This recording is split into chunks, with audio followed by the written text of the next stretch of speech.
Hi, I'm here with Nathan Rose, best-selling author of equity crowdfunding, and we're here to talk about how you decide in your business whether you should quit or persevere.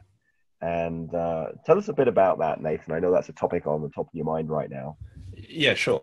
So my business helps out startups who are looking to do equity crowdfunding campaigns. Last year in November, I released a book, Equity Crowdfunding, the complete guide for startups and growing companies. And the launch went really well. I think I was expecting it to be a step change in my business because you hear a lot of authors out there who have released a book and that becomes the big thing that catapults them to the next level of authority. But you have the expectations and then you have the reality, and sometimes the reality doesn't match those expectations. So like now that I've been 18 months into it, I'm looking around and considering whether I'm really spending my time in a market which is big enough or spending my time in the right ways within this market, and looking at like completely different business opportunities which are out there. So it's a difficult decision to make, but I guess that's part of being an entrepreneur, making these difficult decisions under uncertainty. Yeah, and I think all entrepreneurs have been in that position that, when you first start a business, it may not, most businesses don't start off with $1 million of income and profit rolling in immediately. Usually you have to go through some work to build a business up. So how do you distinguish between that initial growth phase and just deciding that really this opportunity wasn't as good as you thought it was? Right. And I think during that initial growth phase, you're perhaps more willing to take the knocks, but you can't just spend years and years taking knocks. Eventually, you've got to make some money too. And my business has made money. Right. It's supported me over the last 18 months, but it's more the case of whether it's the best use of my time, whether I'm doing it the right way or something big to shift. Yeah. Okay. So if it's okay with you, let's start off by just connecting to the light, because that will make all the work we do easier. And I think you've seen that in the book I wrote, right? Right. Is this new to you, or you've seen it before, I hope? Remind me. So if you just, yeah, I'm going to walk you through it. So just close your eyes for a moment and take your consciousness up a few thousand miles to where you can feel truth and light and love, a pure Nathan, your higher self, and bring that down through the top of your head, through your throat, through your chest, through your stomach and abdomen, through your hips and legs and feet, and go down, down, down, through the earth, down to the center of the earth, and connect with the energy of support, acceptance, and understanding from the center of the earth, and bring that up through your feet, your legs, your hips, your abdomen, stomach, heart, throat, and head. So now you have light coming from above and below at the same time. And now expand your heart out as big as the room you're in, as big as the building, as big as the town, as big as the country, across the planet, as big as the solar system, the galaxy, and the universe. Okay, so that's how you can connect to the light. I call it To the Light Connect, which the acronym is TLC, which also stands for Tender Loving Care in America. Maybe in New Zealand too. It sure does. So, yeah, and notice how you feel having done that. Yeah, I feel relaxed. I feel relaxed and calm would be the two things. Yeah, so this is a good thing to do every day. It makes your day go better. In particular, if you're making a sales call, which I'm assuming you do. If you do this before you make the sales call, you're going to be calm and confident, and it's just not going to matter what the other person decides. If they're a fit for you and you get the sale, great. If not, next we'll just talk to someone else.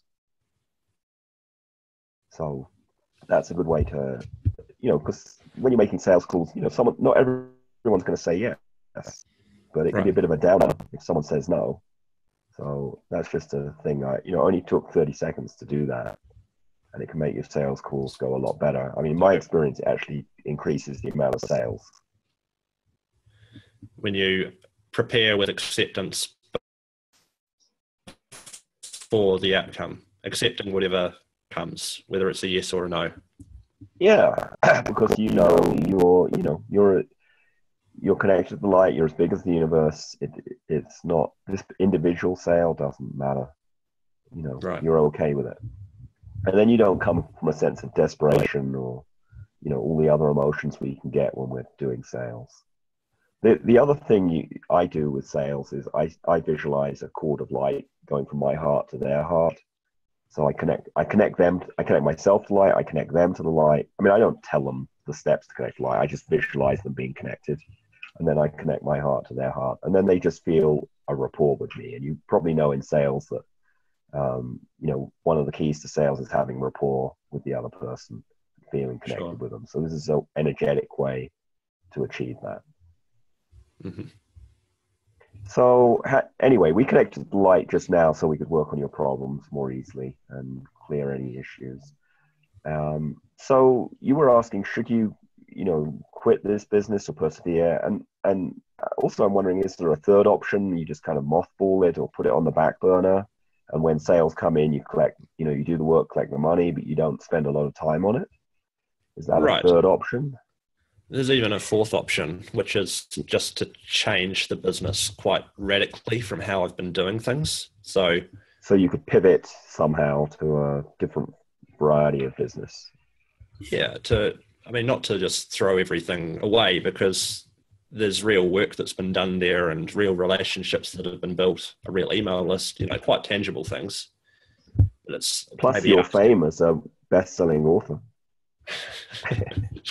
Yes, sure, absolutely. It's it's a great feeling and it's a great accomplishment. So yeah, congratulations. It might be a case of just taking a big step back and asking, if we get so tied up in doing the same things every day in routine and habit, sometimes you've got to question those habits.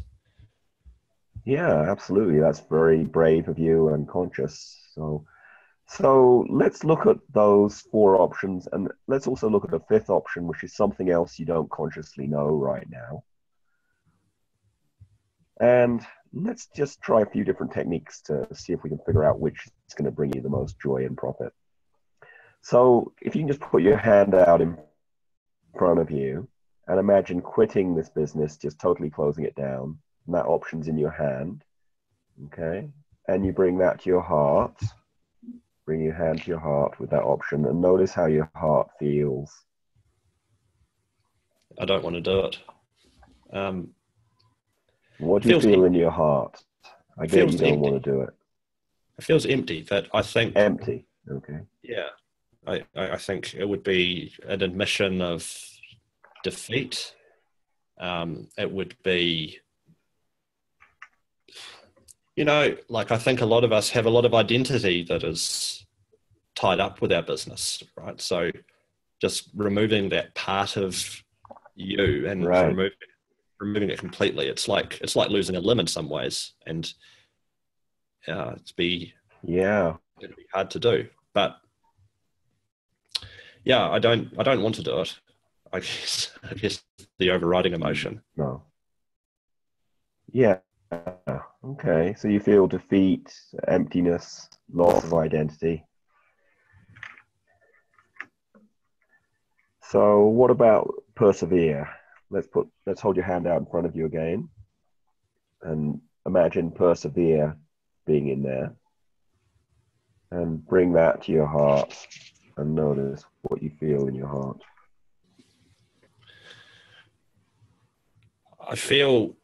If we're thinking about persevere as in persevere the same way I've been doing things, I would say boredom and frustration. Okay. Yeah, because continuing, it's like Einstein who said the definition of an idiot is someone who keeps doing the same thing and expects a different result. Yeah. Another thing Einstein said, if he had a big problem to solve, he'd spend 59 minutes figuring out the question and one minute answering it. So maybe we need to find the right questions to ask. Right. Okay, well, let's try the other options. Okay, so put your hand out in front of you. Imagine mothballing the business. So it's on the back burner. It's still ticking over. You know, if something changes in the future, you can start it back up strongly again, but you could spend most of your time creating something else. Mm. Put that to your heart. What's your heart feel like on that? I mean, similar emotions perhaps to the first one, where I feel like mothballing it and just closing everything down are kind of similar. Only the closing everything down option is more permanent, right? So it's a bit like the difference between euthanizing someone and putting them in an old folks' home. Right. So in some ways, there's a similarity there. In both cases, you're not giving it the energy and attention. It's just slower. Right. It's just slower. Okay, well, let's go to the fourth option, which was pivot. Oh, go ahead. I'll say one more thing. I will say one more thing, that maybe the close it all down option has one thing in its favor, and that you've actually made a conscious decision, that you've really burnt your bridges, burnt your ships behind you, and there's a bit more excitement because now you do have to create something new. So I think, continuing on the way it's going or mothballing it, it's, again, there's similarities there. There's like some overlap between these feelings.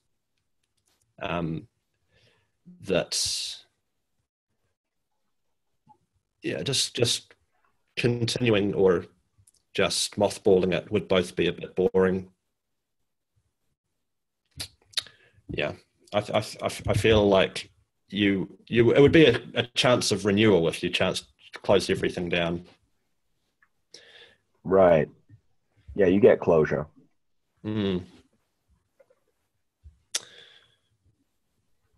So the fourth option. Ready was pivot, yeah?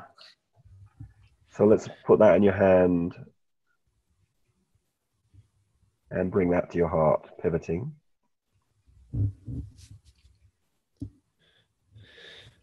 Yeah, I mean, this is the feeling that I think I should do, is to change something up. I don't know whether this is my conscious mind doing this. What emotion do you feel there? I mean, I feel more excited. I feel that I can use what I've done. I feel invigorated. Not so much closure as the first option, but I feel like it's the right thing to do. Okay, and let's look at the fifth option. So that's something else you don't consciously know so far. And just bring that to your heart.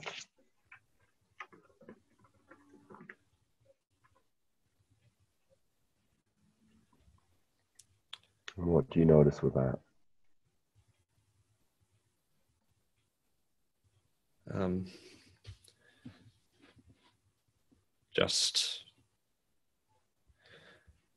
I mean, maybe I'm a very left-brained person, but I don't really feel anything. If I haven't thought of it, I haven't thought. Feeling nothing is fine. Yeah, I'm afraid not. Yeah, it's just an option to put out there.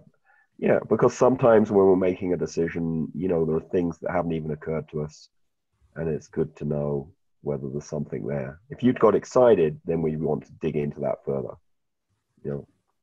So having done this little heart decision exercise, do you feel you got some more info?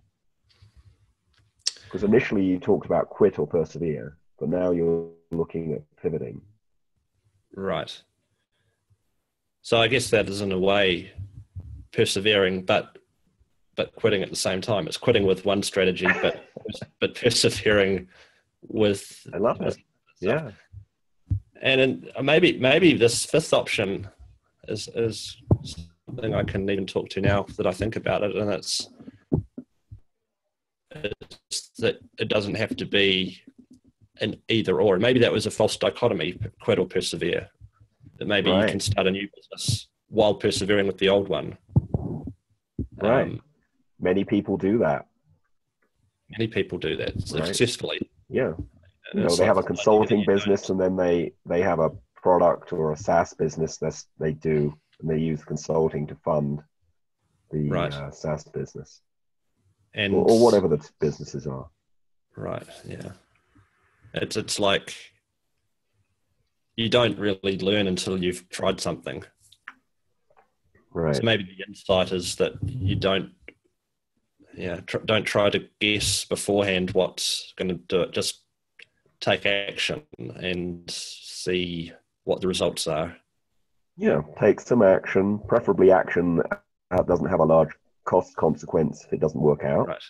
Yeah. But that would be the whole 7-day startup thing, do the validation first, and then spend money building it out.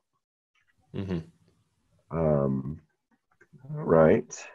So let's have a look at this another way. I want you to imagine that there's another copy of Nathan sitting on a stage on a chair, and the chair is facing another chair on the stage. You're looking at it from the side. Okay. And in that other chair is your business. Okay. So imagine there's like it's like a person representing your business in effect. Okay. And then what do you notice about these two people? Are they looking at each other? Do they have feet? Do they have heads? Yeah, I'm imagining them both as people. Yeah. I can only imagine myself as myself. Yeah, but are you looking at this other person? Yeah. I'm looking at the other person. You're looking at the whole...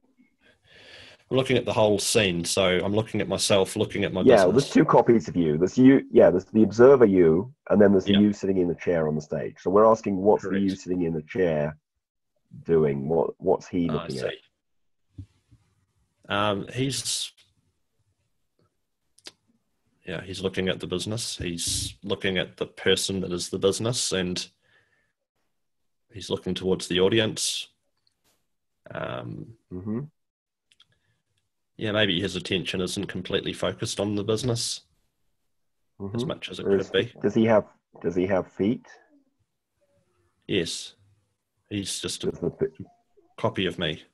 Yeah. Does the business have feet? Yes. Anything you notice about the business person?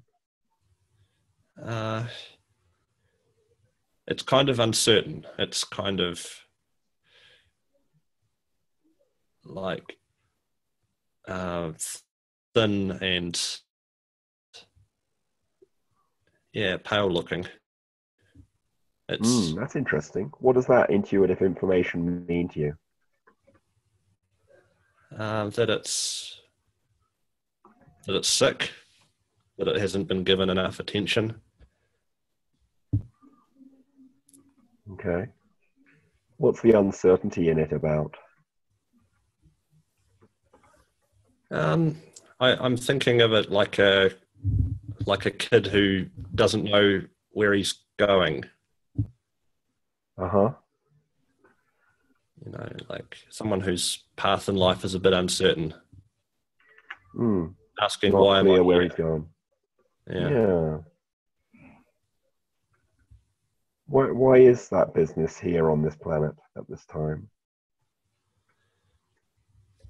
Well, it's to serve me and to serve my customers in the alternative finance space, right? To help people build startups to fund their dreams, but also to give me the life that I deserve. Okay. I suppose that's really the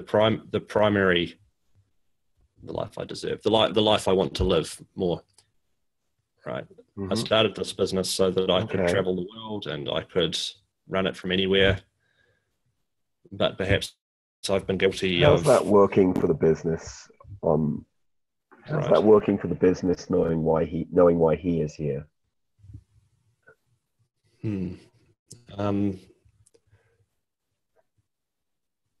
I mean, the business feels like a slave. It's like servitude to this master that doesn't really care about its own growth. Wow. Right. So would that perhaps explain why it hasn't been performing the way you want it to? It could, sure. Yeah.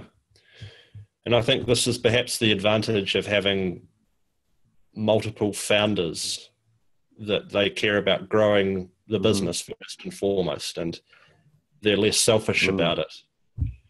When you've got a solo founder, the solo founder is constantly making trade-offs between whether they want to work on the business today or whether they want to go to the beach, right? When you've got different shareholders, different people working on it, you've got more responsibility to let the business grow itself. Well, that could be multiple founders, or it could be having, staff that work in the business that are committed to it. But I think the real thing is here, this business doesn't know why it's here. It's just, like you said, a slave to your income. It doesn't have how some businesses have a burning reason to be here. You know what I'm talking about? Like Tesla, for example, who makes those electric cars. I'm sure they have a very strong reason to be in business. Yeah, there's a vision behind it, more than just giving Elon Musk enough to live on. Yeah.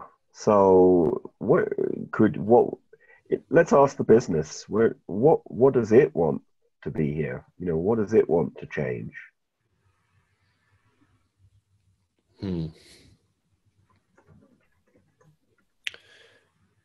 I think it wants more attention.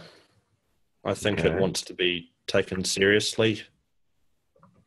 I felt this a lot, and maybe I've shown personal resistance to it, that I can't do everything that the business needs to make it work. Like, I've got a certain skill set, which is finance, and am I really able to get good enough at SEO for this business to thrive? Am I really good enough am I really able to get good enough at web design? All these different things, which again, maybe with multiple founders would be easier, or with employees spending some money on external contract providers. It feels like it needs to be invested in, perhaps. I've really spent nothing on it. Apart from my time. So maybe that's why it looks thin, partly, and sickly, because it hasn't been given nutriment. Yes. But both on a practical sense and also in your energy sense, So let's just see yourself on the stage sending love and light to the business. You can connect it with love and light from above and below.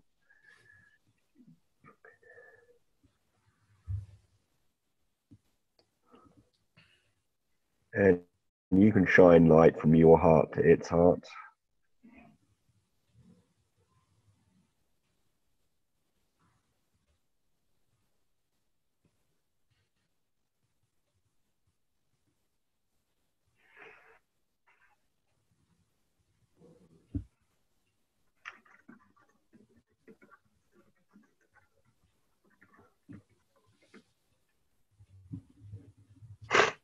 And what do you notice looking at it now?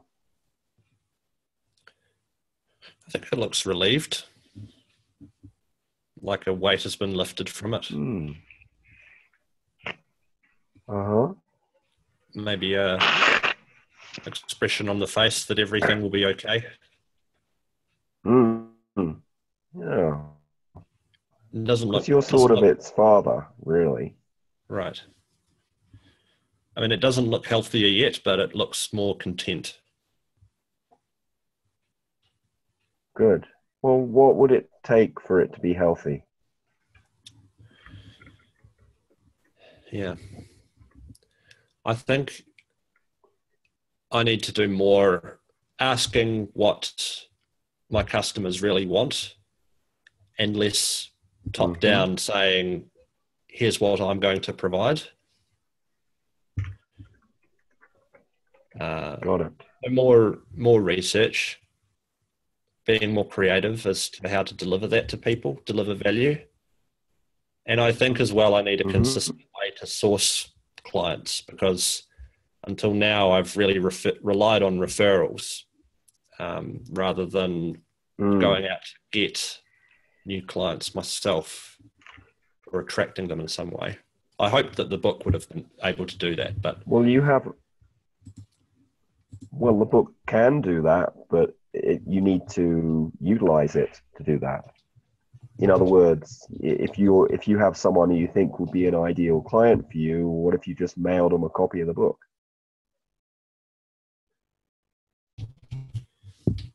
It's like a business card, right? I mean, it's a $10 business card, or however much you have to pay for your books and shipping, but it would get their attention. Right. Sure. It would allow you to have a conversation with them. Yeah. Yeah, you're right. Do you have a way to know you work with startups, so do you have a way to know when a startup's a good fit for your business? Yes, I have a criteria in terms of revenue they're earning, stage they're at. Like, I have hire could you hire a temporary, a part-time VA to go through a list of startups and pull out the ones that are potentially a good fit? Yep, I could do that. And then find out who the CEO is or the founder or whatever? Or could you buy a list from some company that targets startups? There's several of those out there, I think. Yeah, there are these options. Sure. I think this is what I need to do. Yeah. Or could you do one of those? Or could you do one of those penny book offers where you target the startups either through direct email or Facebook ads or whatever, saying get my book for a penny, but by the way, you have to pay $8 in shipping. So it comes out as a wash for you. Yeah. And then upsell them into something else. You've seen offers like that, right? Right. And Perry Marshall is good at those. Yeah. Again, it's the which one of these to do, or which combination of these to do. I think maybe part of the frustration is that a lot of stuff has not worked. Like I've tried some social media. So go ahead. Well, I was just going to say, let's look at the joy and profit graphs of some different options. I mean, I think you have decided you want to pivot the business. But let's look at some of these different options, maybe hiring a VA to find potential clients, and then contacting them. So if you visualize a graph of the joy over time, what does that look like to you? Is it high joy level, low? We go up and down? Does it end after a certain time? I feel like it goes up, but maybe it plateaus somewhere, that it gets to a certain level. And that could be because still this coaching is always linked to my time. So to really get the joy levels high and to help more people, it would, it can't be infinitely high. Yeah, right. Unless I'm creating more products, right? What would it take for it to be infinitely high? It would have to be products, or it would have to be a team which I built underneath me. And I guess the pipeline is at the moment too small to justify having someone working for me, and the margins don't seem to be there. So that's one thing, building a team. People have built agencies and crowdfunding. I've seen it done. And I don't feel like it's, again, this is me being the selfish founder here rather than what would serve the business. But I don't really want to have a full-time team as my ideal outcome. So I feel like it would have to be... Well, let's imagine you have some kind of, let's assume you have some products or membership or something of that nature, online training, or whatever the thing is. And you've already got a book, so it would be very easy to create an online training just by creating slides from the book. Right. And that's what I'm spending my energy on right now. But whatever that thing is, how... Cool. Okay. So maybe if you find out what your customers want and are willing to pay for, then you can make that, whatever that thing you're producing is, something that would sell easily. Yeah. And that's sort of where I've got to. That this book is being turned into a course, and then that becomes one vehicle for pivoting.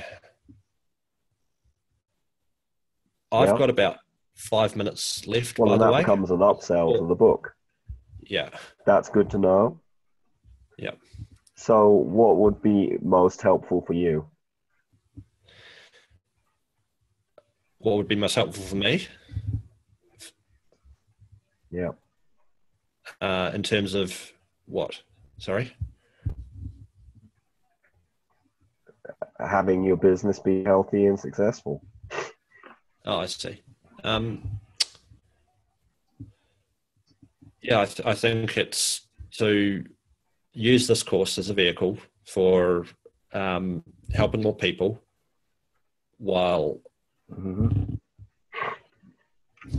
finding more sustainable ways of selling my time too, as online coaching,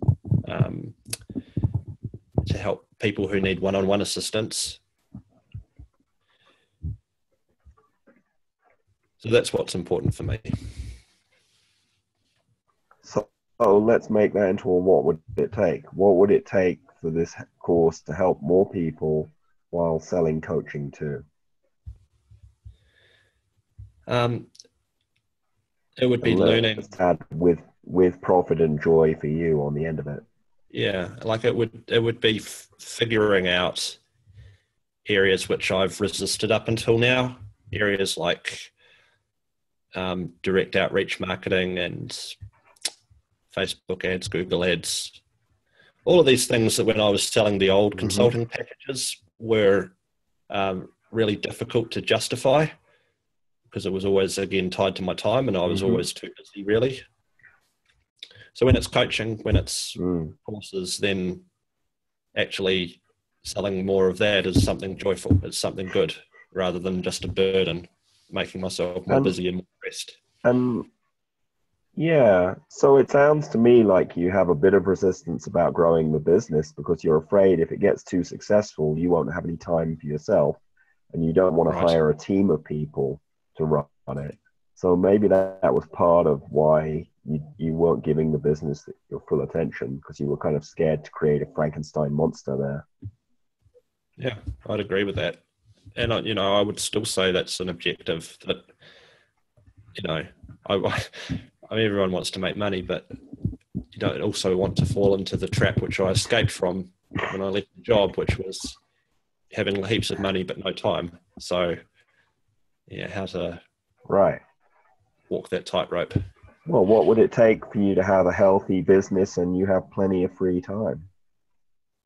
Yeah, I think I've outlined some of those things, and maybe making relationships with people too who have better skills.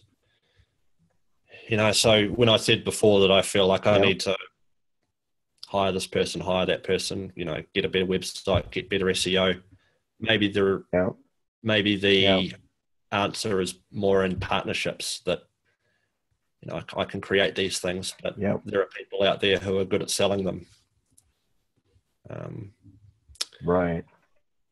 Yeah. Okay. Well, hopefully you learned some tools in this session. Yeah, it was helpful. I certainly encourage you to send light to your business and pay attention to how your business is looking, you know, and you can certainly ask your business what it wants. And I think finding something that gives motivation for it to be alive, you know, you need like a, you know, so how does having this business alive make the planet a better place, you know? And I think you're close to that, but you haven't quite reached that. You get what I'm saying? Right. Yeah. How can I make something like a bit, you know, more like a Tesla, something that the world's a better place for it existing? Yeah. Well, we aren't Tesla, but we help the next Tesla come to life, or something like that. You know. Yeah. Very cool. Or we help thousands of people with startup dreams to succeed. Yeah, I mean that's objectively cool. true. Well, I know you have to go. Yeah. Yeah. Thank you, Michael. Well, I really appreciate doing the session with you, Nathan. Yeah, if you need anything else in the future, let me know. And have a wonderful Wednesday there in New Zealand. Thanks, Michael. Appreciate it for you too. Cheers. Okay, bye.